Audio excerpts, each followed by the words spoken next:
Hello' everyone, good morning. ৰাতিপুৱা ভিডিঅ'টো start কৰিছোঁ জাগীৰোড ৰেলৱে ষ্টেচনৰ পৰা।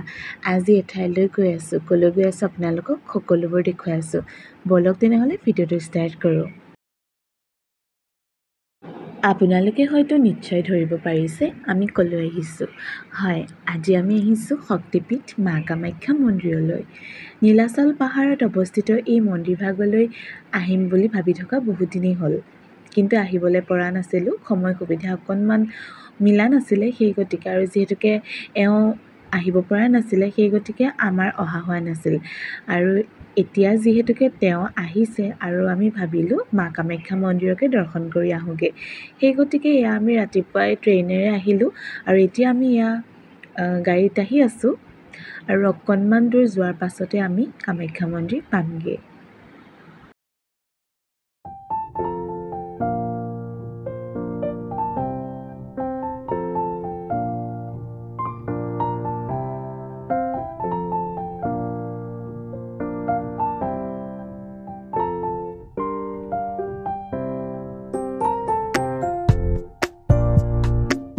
এই ঠাইখিনি মোৰ খুব ভাল লাগে।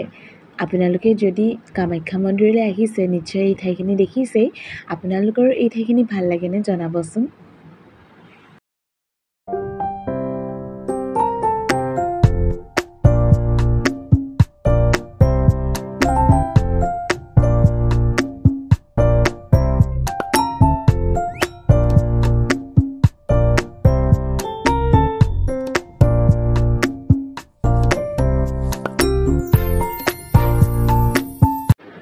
এয়া আমি মা কামাখ্যা মন্দিৰ আহি পাইছোঁ আৰু অকণমান দূৰ গ'লে আমি মেইন মন্দিৰভাগ পামগৈ। আৰু এতিয়া এইফালেৰে আমি খোজকাঢ়ি এনেদৰে আহি আছোঁ আৰু এই দোকানবোৰ দেখিছে নহয়, ইয়াৰ পৰাই আপোনালোকে প্ৰসাদ কিনিব পাৰিব।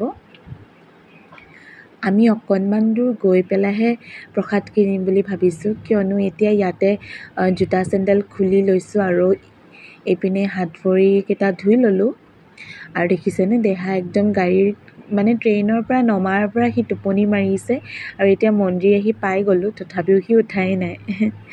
আৰু এতিয়া আমি এয়া মন্দিৰ আহি পাই গ'লোহি। চাওকচোন কিমান ধুনীয়া পৰিৱেশ নহয়নে।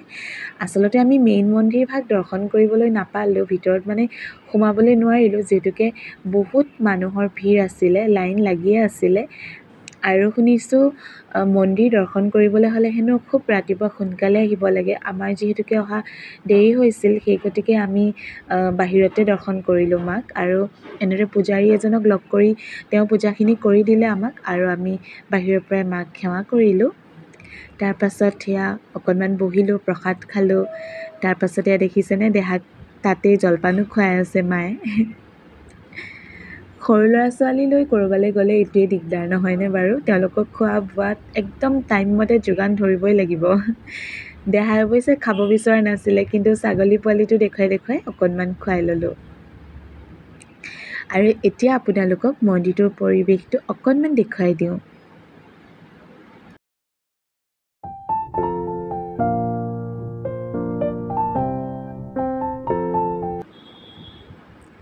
সঁচাকৈ খুব ধুনীয়া লাগে ইয়ালৈ আহি। আপোনালোকেও আহিবচোন, যিসকলে এতিয়াও অহা নাই সকলোৱে আহিছেই চাগৈ, কাৰণ বহুত দূৰ দূৰণি ঠাইৰ পৰা মা কামাখ্যা দৰ্শন কৰিবলৈ মানুহ আহে। আৰু এইবাৰ আমিও আহিলোঁ। অৱশ্যে মই ইয়াৰ আগতেও আহিছোঁ কেইবাবাৰো, কিন্তু মানুহজন অহা নাছিলে, সেই গতিকে এইবাৰ তেওঁৰ মন্দিৰ দৰ্শন হৈ গ'ল।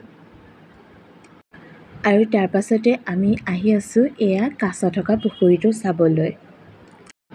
ইমান ডাঙৰ ডাঙৰ কাছ মই প্ৰথমবাৰ দেখিছোঁ জানেনে। সঁচাকৈ খুব ভাল লাগিল চাই। আৰু আজিৰ দিনটো খুবেই ভাল লাগিল, একদম মনটো শান্তি লাগি গৈছে। আৰু সঁচাই মন্দিৰলৈ আহিলে এনেও খুব ভাল লাগে। আজিৰ ভিডিঅ'টো চাই যদি আপোনালোকৰ ভাল লাগিল, তেনেহ'লে মোৰ চেনেলটো প্লিজ ছাবস্ক্ৰাইব কৰি দিব। আৰু শেষত এটাই কওঁ, মা কামাখ্যাই সকলোৰে মংগল কৰক, সকলোৰে মনোকামনা পূৰণ কৰক, তাকেই বিচাৰিছোঁ। আৰু আমিও যাতে সকলোৱে ভালে থাকোঁ সেয়াই প্ৰাৰ্থনা কৰিছোঁ। গতিকে এটা নতুন ভিডিঅ'ৰ সৈতে পুনৰ আপোনালোকক লগ পাম। ভালে থাকিব সকলো। আজিলৈ আহিছোঁ, বাই।